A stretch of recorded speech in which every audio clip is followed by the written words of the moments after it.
જોઈ શકો છો આપણે બાના ઘરે જઈએ છીએ. લાલેશ્વર આવી ગયું છે. તૌફિયાનું ઘર છે લાલેશ્વરમાં.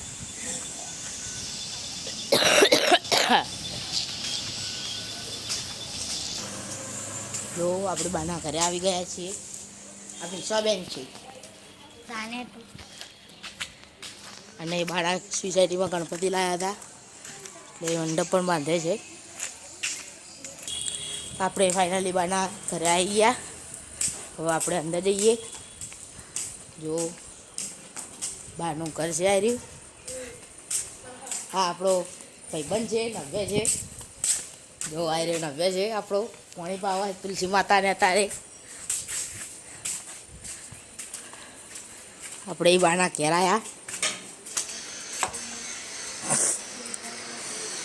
તમે જોઈ શકો છો નિકામોમાં છે. હવે અમદાવાદ જવા નીકળી રહ્યા.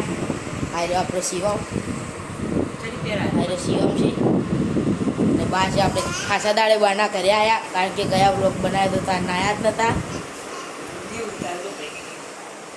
જો આ નિકામોમાં બેઠા છે આપણા દીદીબેન. ઊંઘી રહ્યા છે. આમ સરસ મજાની સપનું જોવે છે અત્યારે.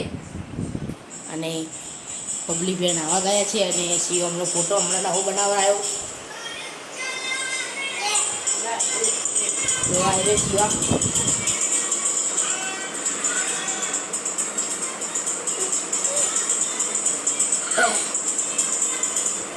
હા મારું બાકી તો તમે દેખો છો શિવમ કેવો રમે છે.